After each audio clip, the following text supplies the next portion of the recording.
que fosse feita para esses candidatos seria o seguinte: o que você fez de bom para a população até hoje, que você acha que você, vindo ser prefeito, você vai ser melhor? O que você fez? É bom, hein? Não, legal. O que você fez como cidadão que te permite ser colocado num posto daquele. É. Olha que bacana. O que tua biografia traz aí de bom pra te Ou você brotou alavancar do esse nada. cargo? Ou você brotou do nada. Né? Quero saber se você é bom mesmo. Legal, gostei dessa. Agora eu separei alguns temas aqui, são temas até claros, já para estimular você, nosso ouvinte, a continuar interagindo conosco. Um deles é o transporte público, é claro. Vou desenvolver alguma linha de raciocínio muito provavelmente vinculada ao subsídio que é pago pela prefeitura, mas tentando colocar o subsídio ou direcionando o subsídio para o passageiro. Porque hoje ele é direcionado para a empresa. Qualidade do serviço. Qualidade Quem vai do ter serviço. coragem de mexer nesses contratos com as empresas de ônibus de Esse é São um Paulo? ponto que eu quero abordar. O outro é a Cracolândia, né? Um problema insolucionável aqui em São Paulo. A Cracolândia surgiu, se não me engano, em 1995, algo assim, né? E até hoje o problema não foi resolvido. Distante disso, promessa em cima de promessa.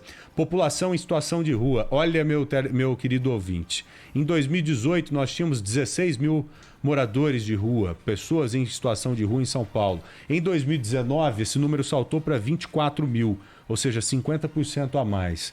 Em 2020, não temos o número ainda, mas ele é muito mais alto do que esse. Muito por mais. conta da pandemia. Há famílias que recentemente foram jogadas nas ruas porque simplesmente não tiveram como pagar o aluguel. A Ana Paula Rodrigues, inclusive, cobriu e conversou com algumas pessoas que estão vivendo esse drama, essa dificuldade. Perderam o emprego, foram parar na rua. Como fazer para recuperar essas pessoas? Sendo que a prefeitura terá uma arrecadação menor no ano que vem em relação a esse ano. E isso não é só uma questão econômica, não. É social também, viu, Joel? Que é para Claro. tirar essas pessoas e readaptá-las ao convívio em Ressocializar, sociedade. dar a Exatamente. elas cursos técnicos profissionalizantes para que elas possam voltar, não somente ir para um programa social, não ficar na rua, mas ao mesmo tempo como elas podem voltar a ter renda, se reinserir no mercado de alguma maneira. Exatamente. E muito interessante isso que o Joel está falando, porque nós colocamos, só para recapitular, primeiro bloco, pergunta, nós colocamos no nosso site vários temas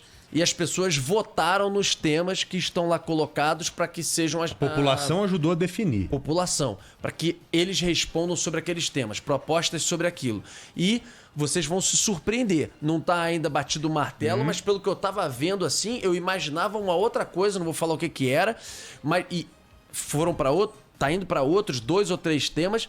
E até me impressionou positivamente. Dá pra ver que as pessoas estão antenadas e com uma cabeça um pouco diferente até de anos anteriores.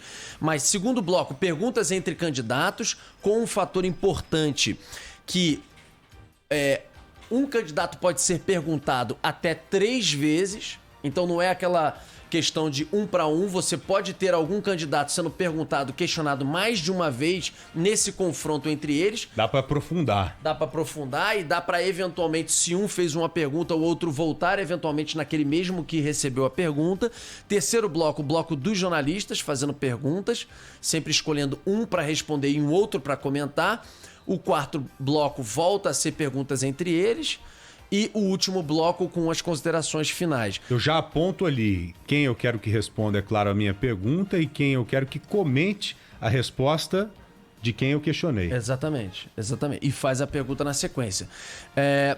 Eu vou dizer uma coisa, né, para finalizar, e acho que o grande mestre disso tudo, o Joel sabe muito bem disso, é o nosso Fernando Mitre, o nosso diretor nacional de jornalismo, porque, enfim, foi pioneiro nesse assunto, a realizar os debates logo depois da redemocratização, em 1989, tantos outros debates antes, inclusive, discussões nessa área. Então, Inclusive, temos aqui a fala do Fernando Mitre. Temos aqui. Por favor. A fala do Fernando Mitre concedeu entrevista hoje mais cedo para o Datenão. Opa, aqui então na Rádio coloca Bandeirantes. Isso, Vamos ouvi-lo? A gente pegou um trecho dele aqui falando justamente sobre as regras do debate, como essas regras vão ajudar a tornar o debate dinâmico e muito claro para quem está acompanhando. As nossas regras são muito boas, elas são muito eficientes, impedem, né, na medida do possível, que que 11 candidatos criem um tumulto no debate. Não vai ter tumulto nenhum. Ela dá a liberdade necessária e, ao mesmo tempo, ela garante a disciplina necessária. Então, nós vamos ter um debate com boa ordem, mas com grandes possibilidades de confronto. Lembrando que o primeiro debate realizado no Brasil foi em 1982, na Band. Então é muito importante manter essa tradição. O debate de hoje será certamente aqui e em todas as outras praças. Serão aí debates que vão ajudar o telespectador, o ouvinte a construir o seu voto. E eu acho que vale, você que está nos acompanhando, eu acho que vale eventualmente, por isso, a gente às vezes perde horas da nossa noite para tomar uma cerveja com amigos, né, para bater um papo na esquina, para fazer um exercício, para um programa familiar. Eu acho que não custa a gente perder 1, 2 horinhas do nosso sono hoje, se é que você às vezes dorme mais cedo do que isso, para pensar no nosso futuro, na nossa cidade, pensar nas propostas. Eu acho que vale você se programar. Não adianta a gente também ficar na mesma toada, não entender as propostas e os candidatos, mas chegar lá na frente para dizer o seguinte: olha aí, ó, porcaria, nada muda. Fizemos nada para mudar isso. Continua tudo igual. A gente está fazendo a nossa parte. Eu acho que ela começa com o voto, mas ela tem sequência durante o mandato com fiscalização, cidadania e o nosso papel na cidade também. O que a gente faz no nosso dia a dia. Tem gente que enche a boca cheia de arrotando moralidade por aí, inclusive na área de corrupção que for, mas no âmbito, se for o caso, dá um dinheirinho aqui para corromper alguém, estaciona em cima da calçada, para em cima do sinal. Se uma senhora quiser atravessar no meio de uma faixa, não tá nem aí, passa, né, adiante. Então também tem o nosso papel no dia a dia, né? Mas eu tenho percebido uma mudança das pessoas que estão começando a pensar, e eu me incluo nisso, estão começando a pensar de uma forma mais inteligente a nossa sociedade.